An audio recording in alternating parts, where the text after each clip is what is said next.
Hello and welcome to episode 30 of our Rimworld playthrough. We are starting on the Tundra with Naked Brutality and we have come so far. First things first, we are going to rename the Dryads. So the first one is going to be Dingleborb. Welcome aboard. And our next one here is going to be Icy as soon as we are able to actually click the button and rename this Dryad. So thank you for that. Thank you for the comments. We really appreciate all that support.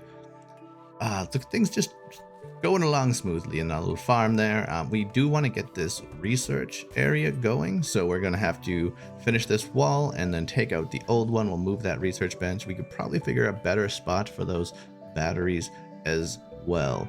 Now, this episode, I do have to admit, it's a little different than a typical episode because I recorded this whole episode with the live commentary that I usually do.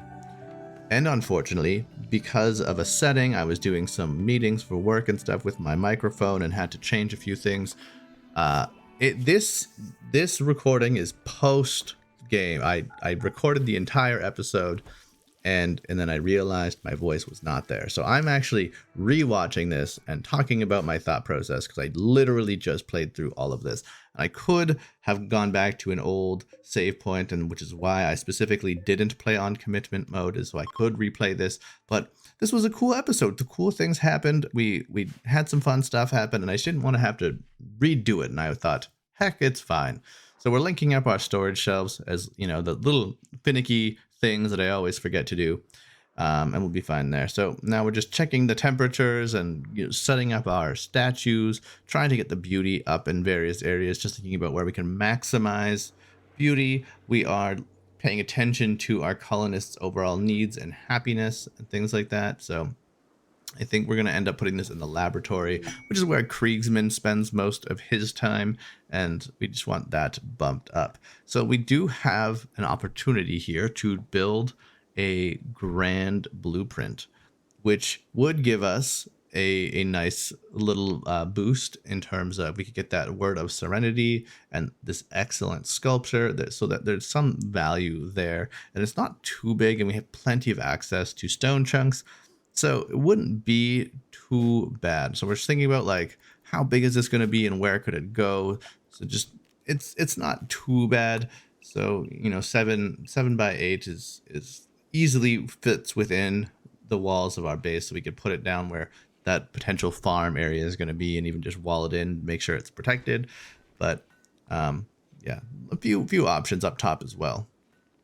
One thing I am considering, I do want to close in my trees and have maybe a bit of an orchard on the north side of the base and close all that in.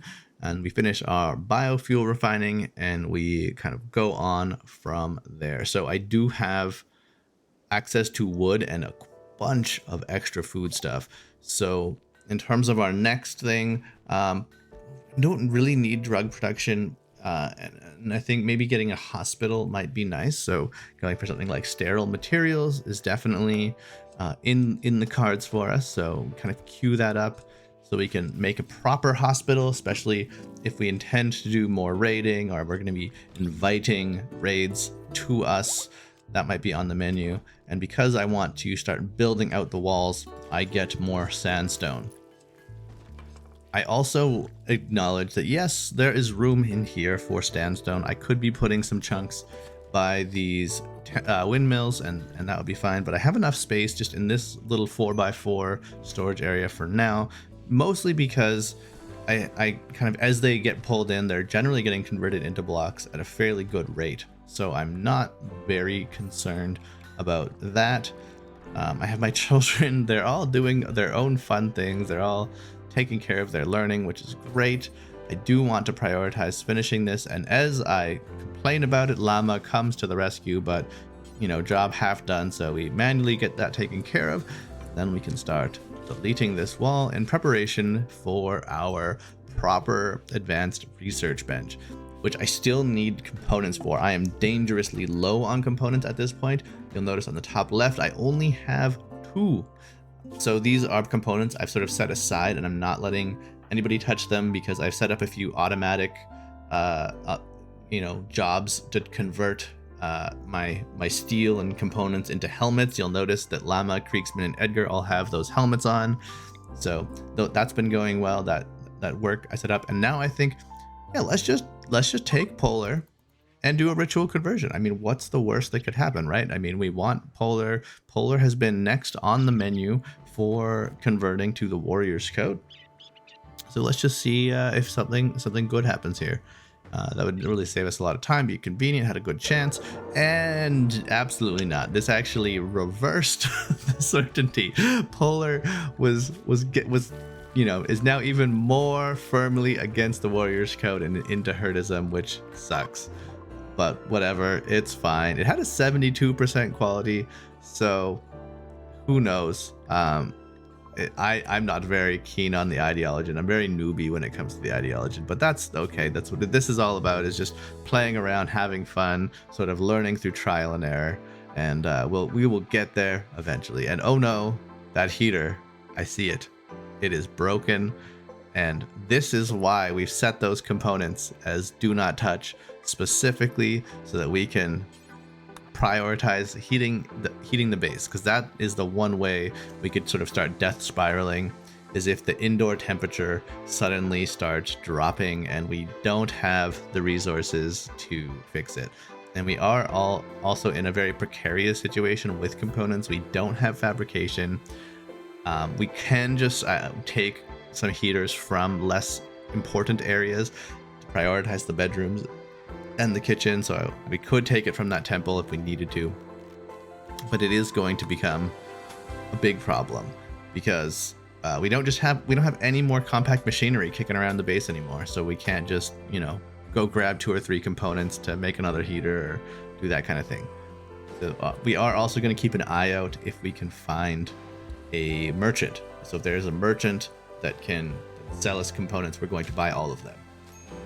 We are also now happily able to make lots of wooden stuff. We have the dryads that are just pumping out wood like crazy. It is producing so much wood. So we have enough for easily a couple of side tables, and this will help with the bedrooms and the comfort of all our colonists. We can also convert all our stone beds into wood beds eventually, which will be a thing. Just kind of looking at everybody's happiness now and seeing like who do we prioritize in terms of who gets the nicer things. So Drunken Cat and Kriegsman are absolutely the ones we are working on. Spanky is more than happy just having like a dirt hole in the wall to sleep in, but everybody else is a little bit pickier, so we are going to consider that. Now we have this failed quest. I don't even remember what it was. We had to help break someone out. So we're just going to click off all of these and looking at some potential quests here and decide to let's pick up the Relic of War. I think I've mentioned this multiple times. My goal for the playthrough is we are going to build the ship. So this is part of my future base design planning as well. Where I currently have the little bunker, I believe that will always be sort of the center of our base. I don't want to make a traditional funnel in like kill box with like giant maze and traps that mostly kill things, and it makes it very easy. I'm not playing on a high enough difficulty that warrants that, and I prefer sort of the organic base design. But I do want to make a bit more of a courtyard up north side of the base to house our trees, as well as sort of prepare for the future in terms of having a place where we can build our spaceship that will be walled in. So this is going to be part of our plan. And look we get a new Muffalo friend. So we have a Muffalo, and the wood is just coming in. Like we just have like piles of wood on the ground, which is fantastic. And this is where I really just say everybody gets an end table. Just keep on keeping on here. Keeping count comes up, which is a quest. So we have Julian, a praetor of the Black Imperium, making a request, and he wants us to take care of his favorite pet, the alpaca Count, for only 1.2 days. And I'm thinking, oh, that's free. What a easy thing to do. 1.2 days. But it is the paralytic Abasia, which is fine. So we need to make a bed for Count, or at least throw down a sleeping spot. And Count is a promised gift for a marriage ceremony.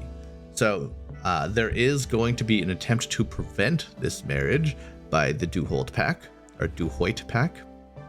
And we are going to have 2 raids of roughly this size, blank.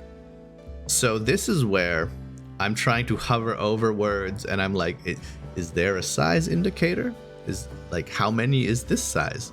So we're going to have two raids, and we want honor. 5 honor seems pretty nice because we want to get Drunken Cat a little bit more to the point where we can have some additional abilities. This does mean that at one point we may need to create a actual throne room for Drunken Cat, but that's always fun. That's kind of cool.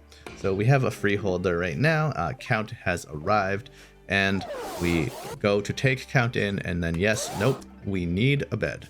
So this is also where I realized, like, yeah, I have a lot of yaks kicking around, and let's just put a bunch of sleeping spots and kind of future-proof the barn all around the heater. It's a nice place for them to sleep, and then we can get Count inside. And eventually we'll have a few raids of some indeterminate size, but that makes it exciting, right? We will have a little action in the episode, and it's always fun. And this is where I also realized I've been building these traps out of sandstone, which is not ideal because that's what I want to use my walls for. And I have limestone, which currently is really only being used for art, and I have so much of it like very nearby, so I can just make a whole bunch of traps out of limestone. So that's what I opt to do, and just kind of get limestone traps set up around the outside of the base. Thinking about, eventually I'm going to want to put them in front of all these little sandbags. That will be fantastic as well. So yeah, that is the plan. And we have another quest right away. So we have a yeoman of the Black Imperium is fleeing a troubled political situation, but it is gonna summon a mech cluster. So yeah, no, not an option. Actually, not actually an option. So we just sort of ignore that particular quest, and just checking out our dryads here. Dingle Borb is doing great, making so much wood. We have an O1 coming in, and this is where I'm thinking about, like, yeah, I need to expand this eventually. I want to have a courtyard. It needs to be a certain distance away from the tree, and I'm finding the line where it could be, and I will eventually build that out. But we get interrupted by a raid, and I am realizing they are jumping through the ceiling, and Polar actually catches one on the head, which is not ideal. So we have Llama open the door, and we're kind of positioning everyone right near the door. Edgar is on the side there, who can kind of melee, which is great. Kriegsman is just getting in there, pistol whipping these knife wielding Yatkins, and we are able to very quickly gather everyone at the door and take them out. Our freezer is a mess, covered in blood.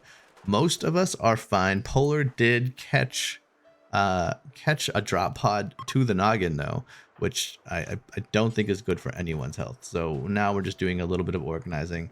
Kriegsman was shanked in the torso. Everybody else just has bruises and things. And so now we're just in the process of getting all this nonsense cleaned up, and making sure that we have Drunken Cat, who is our best medic, take care of everyone to avoid infections. And we're gonna just use the medicine as we can. Probably should be using the herbal medicine for this scenario and saving the actual medicine for something a little bit more dire, but that's fine. We have the herbal medicine, which is pretty good, better than nothing anyways, and we can always make more medicine eventually. And I still have that Glitter World medicine just kicking around in case somebody gets some sort of horrifying plague. And I opt to take the last few medicines that we have and turn that off. And now that we have sterile materials, we could actually focus on making a for real hospital, which would be helpful. And I'm thinking about, in terms of research, I'm really wanting to get my advanced research done. I need to move that down. I need to clean up this kitchen. It is disgusting. We have so much hauling to do. The doors are also being held open. So I'm trying to just get that friend out of the way, and I realized I've left the freezer door open because I've had it on hold open so that I could battle. So that is something that I'm going to need to remember for in the future. But this is what happens when you're recording after the fact, and you can watch all the silly mistakes that you do, which are a lot harder to notice when you're actually trying to talk and play. So we are getting attacked by two fronts now. So we have up north, and then we have at the bottom somewhere, yeah, in the bottom very corner. So we have some opportunities, and I see the top right ones coming down, and I assume they're on their way. And so I get everybody into position, and then just as I do that, there's a bulk goods trader, which bulk goods is exactly what we've been looking for, because we want someone who can sell us components. And so I send Polar up there. Polar is rather injured, with a head wound no less, but maybe not the best choice to be negotiating. But because I'm worried about this raid, that I'm realizing like maybe they actually aren't coming.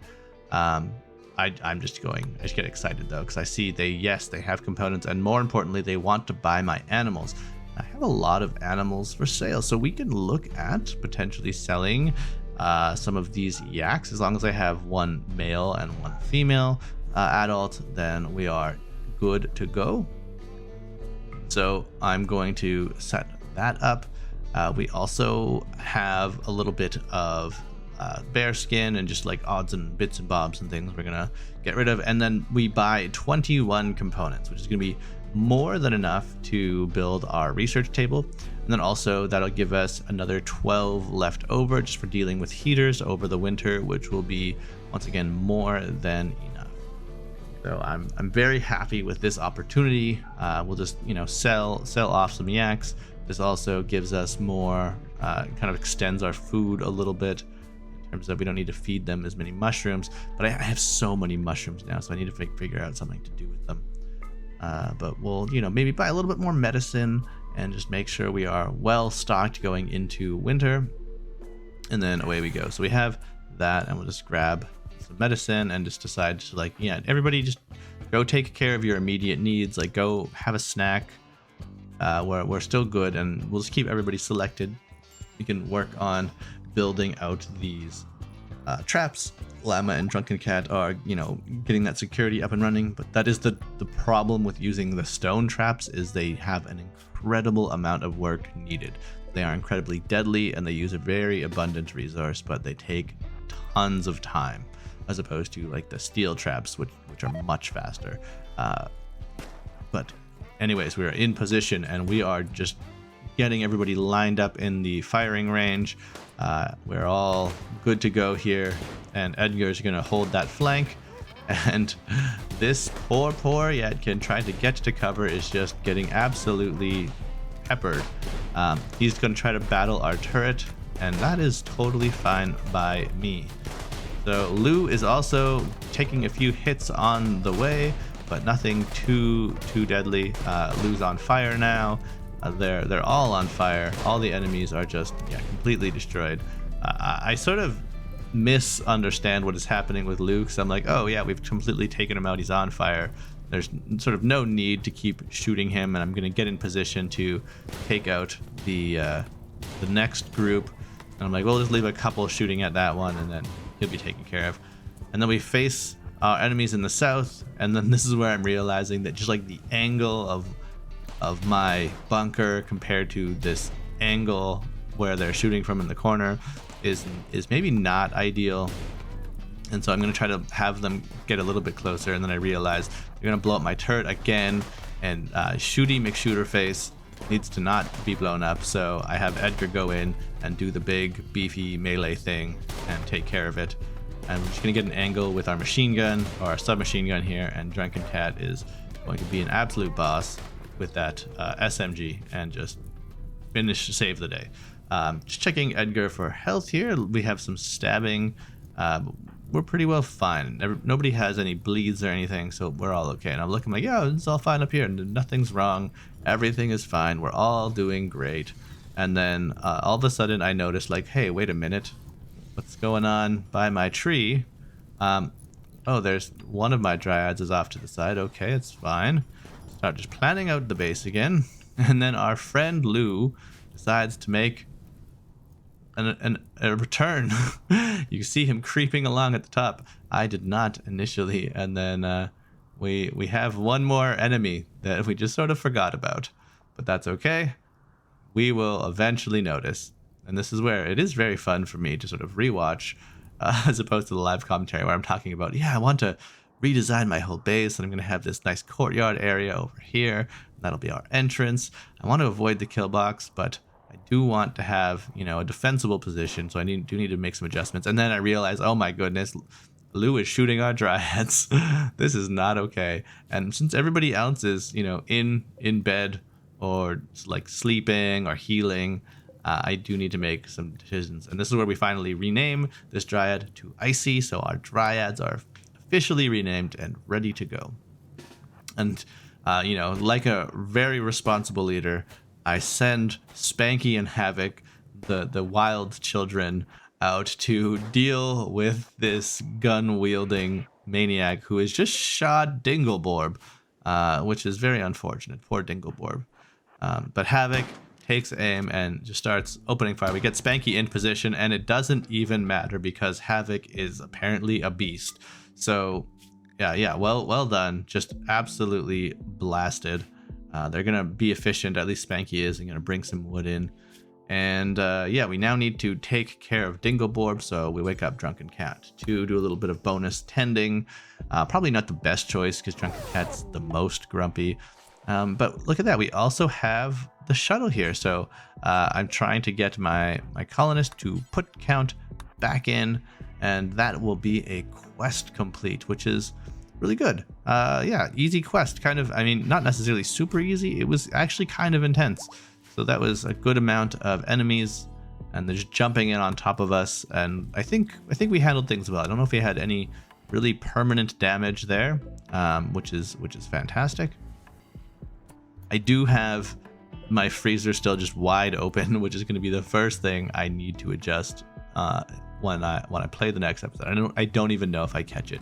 I can just leave it there the whole time, but it's fine. It shouldn't ruin any of the food. It's so cold outside, and I have so many heaters inside that there's just like a wall of hot air between those areas, and I think it's okay. Gonna bring all our components inside, and we still have this wonderful stack of components, and I'm realizing that yes, I can build this high-tech bench. So I put it down into the laboratory, and then I delete the second one there. And we'll make this top area into more of a workshop, maybe move the comp table eventually, and we'll have the research laboratory down at the bottom. And I think that's fine because we have a few colonists that are mostly researchers, and we just want them to be able to go to bed, get some food, and then go research, and then repeat. So they don't need to be traveling all over the place for that. Eventually, I also want to make a more direct path to the workshop area, and we have some opportunities and options for how we're going to do that. But for now, this is all fine.